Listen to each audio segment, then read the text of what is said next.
Ataques de Israel no Líbano colocam em risco negociações de trégua entre Estados Unidos e Irã. E você vai ver também. Rússia e Ucrânia anunciam um acordo de cessar-fogo temporário.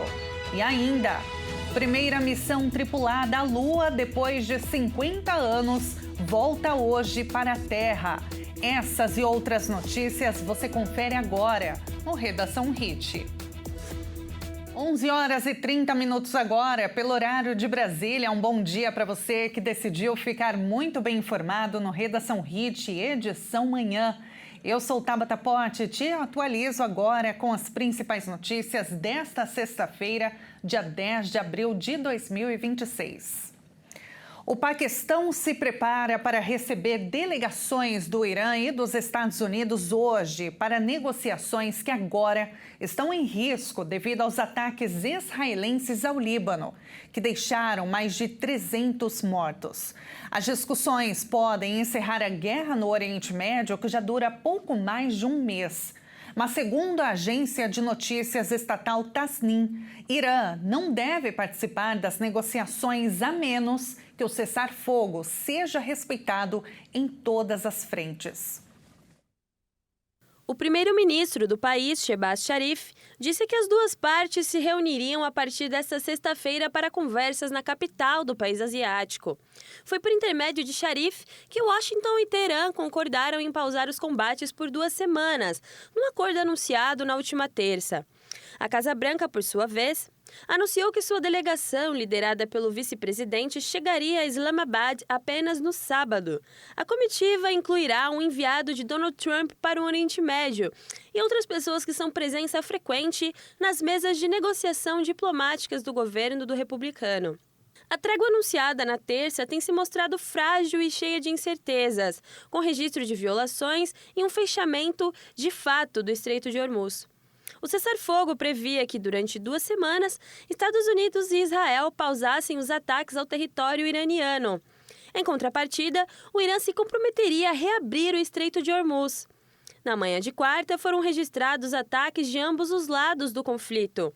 O Irã fechou Hormuz após Israel lançar um violento ataque ao Líbano, onde atua o grupo extremista Hezbollah, aliado de Teherã. Israel alegou que o fronte no Líbano não estava contemplado no acordo de cessar-fogo, declaração que contradizia o anúncio de Shehbaz Sharif sobre a trégua. O entendimento de Teherã é de que os combates também teriam de ser interrompidos no território libanês. O Líbano afirma que o ataque israelense matou mais de 250 pessoas, a maioria civis, no mais pesado bombardeio sofrido pelo país em um único dia em toda a sua história. E agora a gente fala sobre outra guerra que continua na Europa. O presidente russo Vladimir Putin anunciou um cessar-fogo com a Ucrânia neste fim de semana, após Kiev também ter proposto uma pausa nas hostilidades.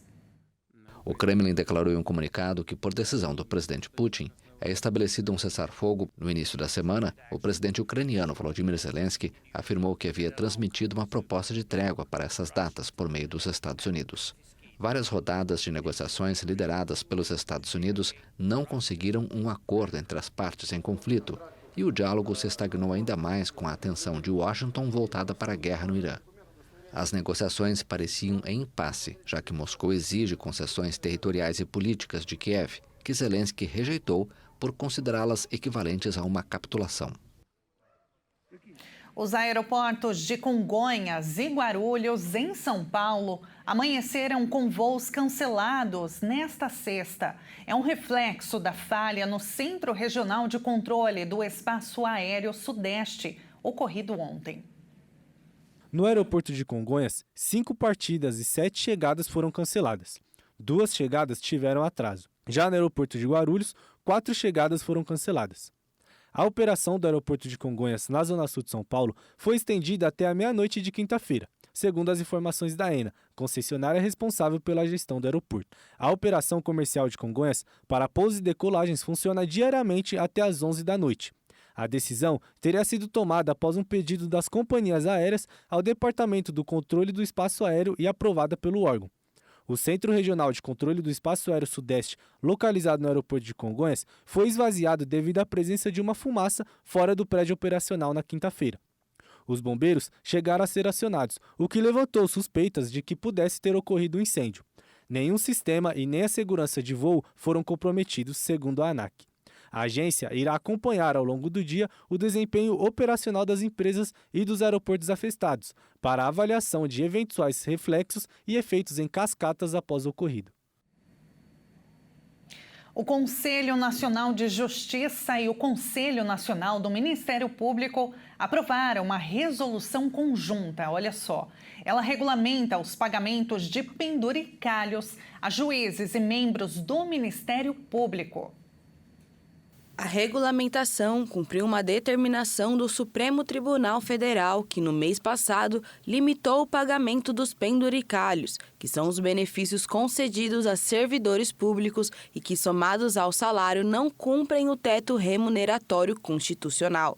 Os conselhos deveriam seguir a decisão da Corte que fixou quais benefícios podem ser pagos. No entanto, o Conselho Nacional de Justiça e o Conselho Nacional do Ministério Público aprovaram o pagamento de auxílio moradia e gratificação de proteção à primeira infância e à maternidade. Pela decisão do STF, os auxílios moradia, natalidade e creche deveriam ser extintos. A resolução conjunta também validou as autorizações para pagamento de licença remuneratória para cursos no exterior e de gratificação por encargo de curso ou concurso que foram concedidas até o dia 30 de março, data na qual a ata do julgamento do Supremo foi publicada.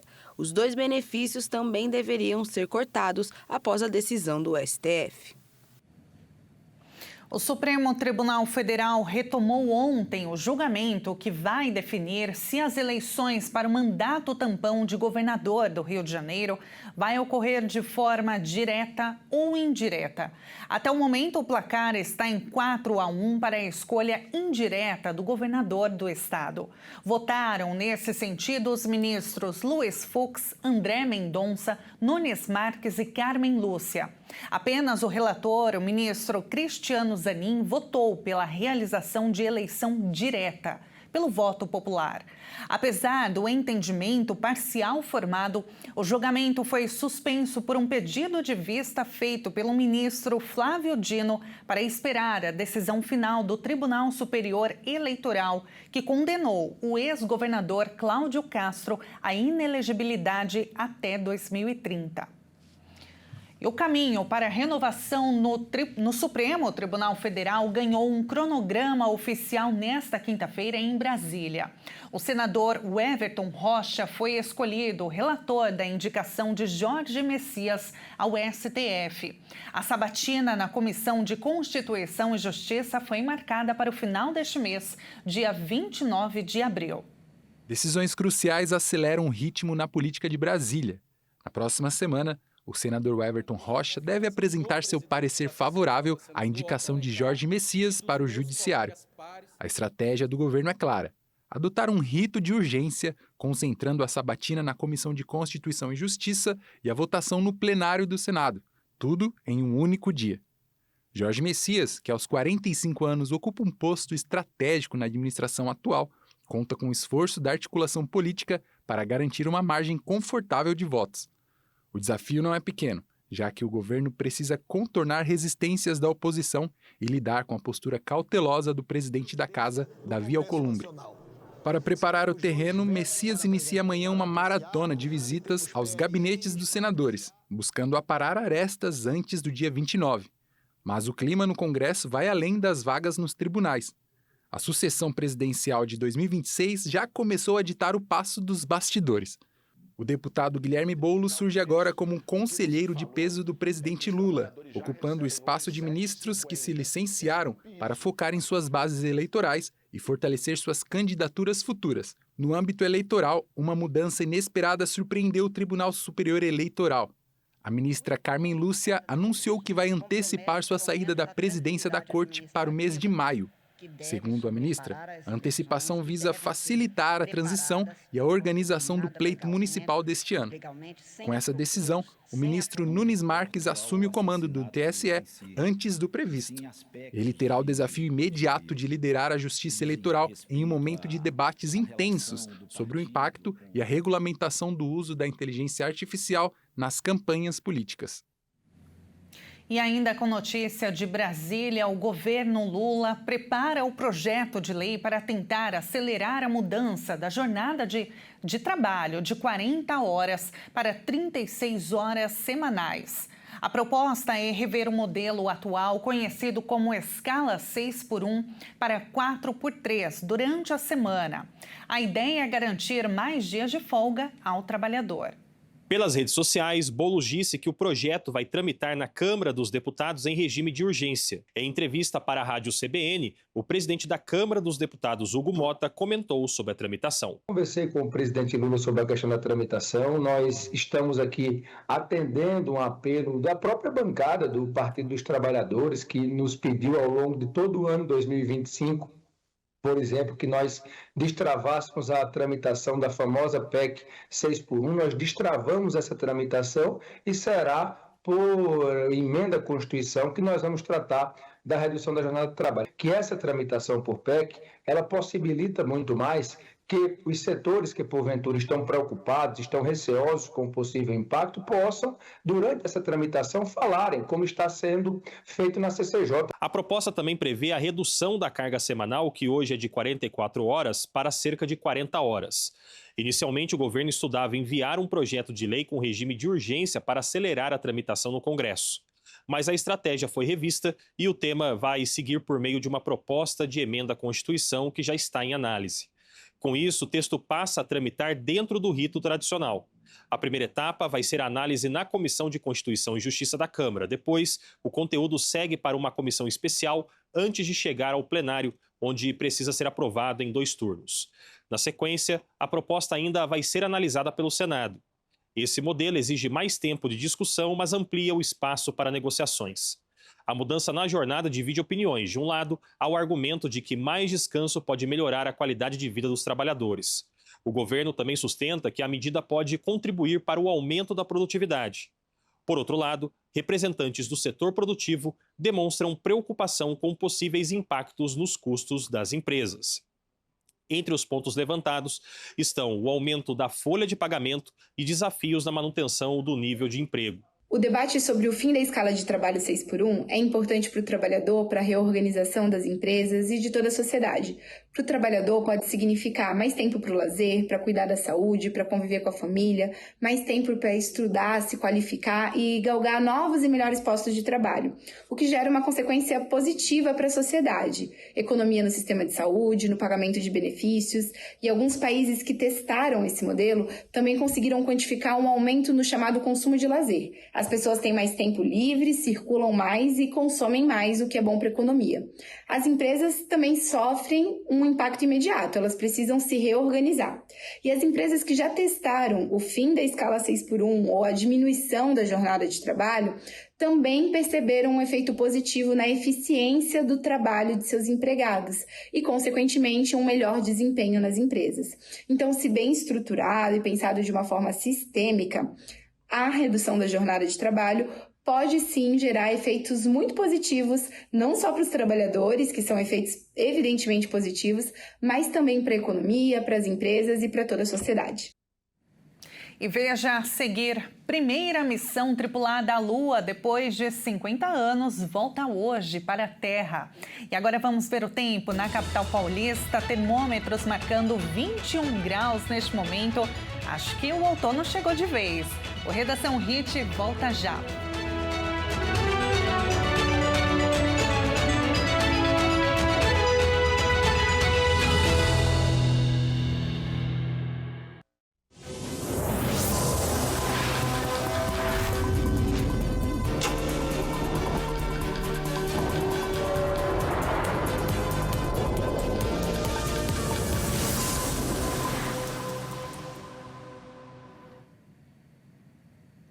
E o Redação Hit está de volta com as principais notícias. O presidente Luiz Inácio Lula da Silva sancionou o projeto de lei que regulamenta o exercício da profissão de doula. Essa é a profissional que oferece apoio físico e emocional à gestante, especialmente durante o parto normal. O texto foi aprovado no mês passado pela Câmara dos Deputados, depois de ter passado pelo Senado. A norma federal lista várias atribuições da doula antes, durante e após o período do parto. Na gravidez, a profissional poderá facilitar o acesso da gestante a informações sobre gestação, parto e pós-parto, baseadas em evidências científicas atualizadas, além de incentivá-la a buscar uma unidade de saúde para o acompanhamento do pré-natal. De acordo com o ministro da Saúde, Alexandre Padilha, o texto atende uma antiga reivindicação das mulheres no país e vai ajudar no enfrentamento contra a violência obstetrícia e reduzir o que chamou de indústria de cesarianas no Brasil.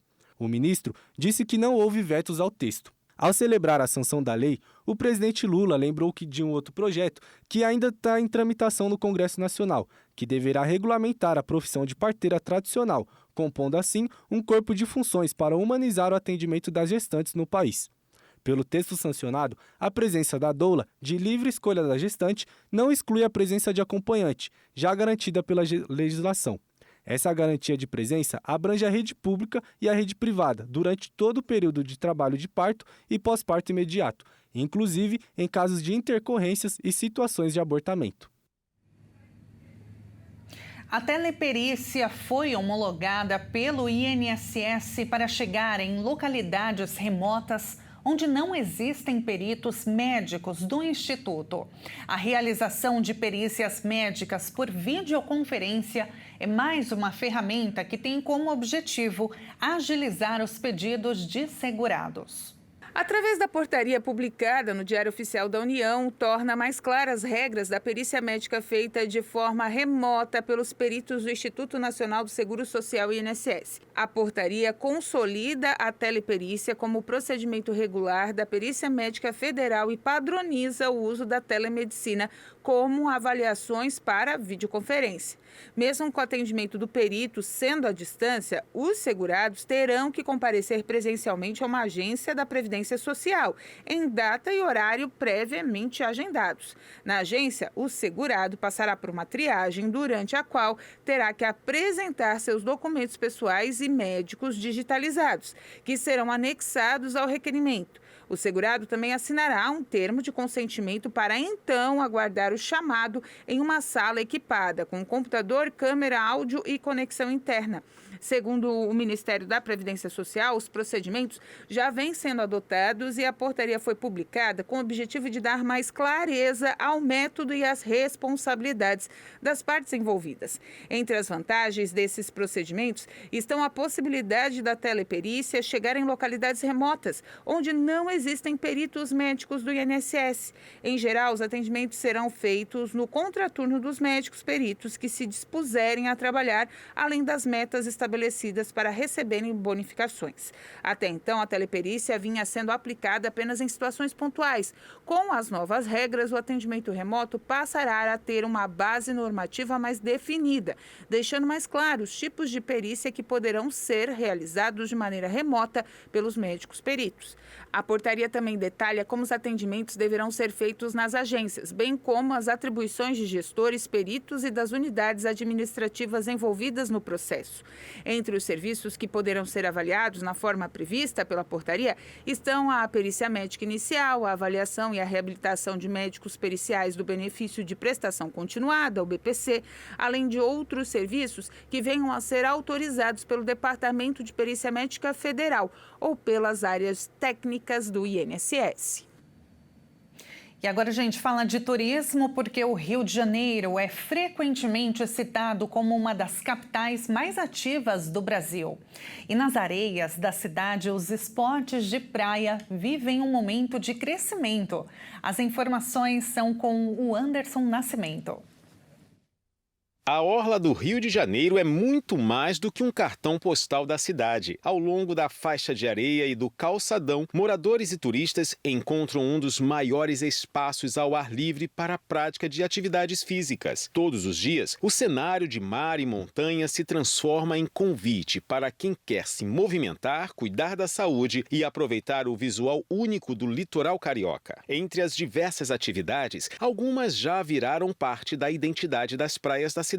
Futevôlei, altinha, corrida, caminhada e pedaladas dominam a paisagem e mostram como o esporte faz parte da rotina de quem frequenta a orla, seja nas primeiras horas da manhã ou no fim da tarde. Não é difícil encontrar grupos reunidos para se exercitar e transformar o cenário natural em uma grande academia ao ar livre. O interesse por atividades físicas desse estilo também aparece nos números. A segunda edição do estudo Por Dentro do Corre mostra que o Brasil ganhou mais de 2 milhões de corredores em 2025. Com isso, cerca de 15 milhões de pessoas passaram a correr pelo menos uma vez por semana. Mas além de melhorar o condicionamento físico, especialistas afirmam que se exercitar em ambientes abertos também pode trazer benefícios importantes para a saúde mental. Isso é importante porque contribui para a saúde mental de uma forma de gerar conexão com o ambiente e também conexão com outras pessoas.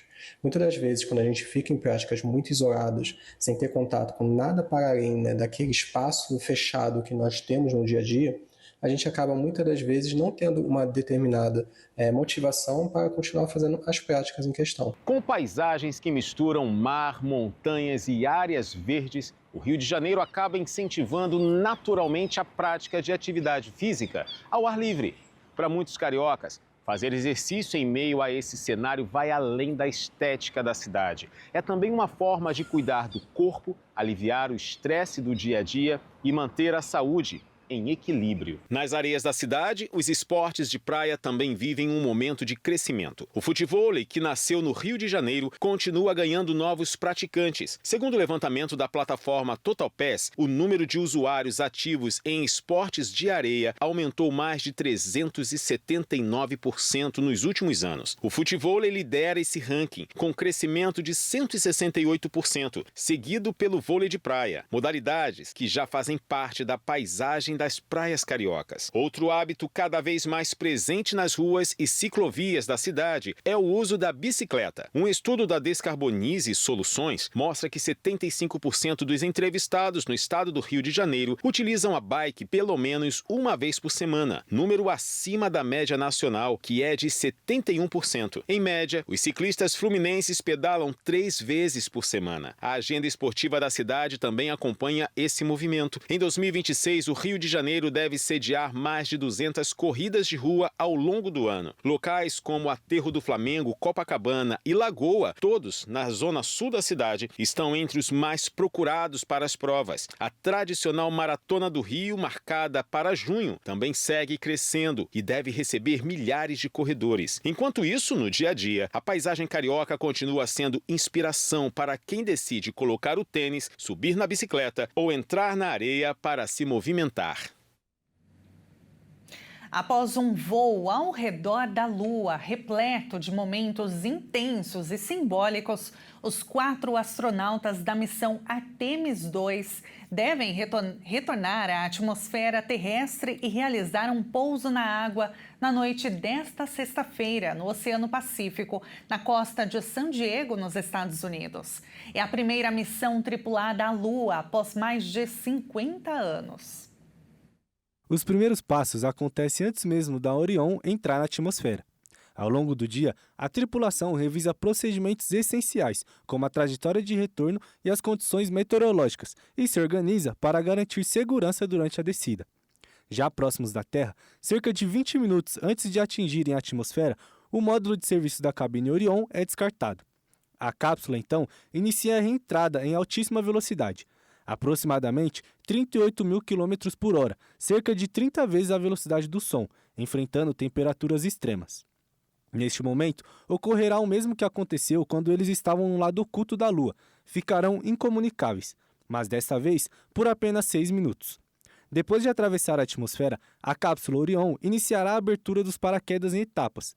primeiro, os de estabilização, seguidos pelos 3 principais, responsáveis por reduzir a velocidade para um pouso seguro no oceano. Na sequência, a tripulação seguirá de volta ao continente e embarcará rumo ao Centro Espacial Johnson, no Texas, onde dará continuidade ao monitoramento pós-missão.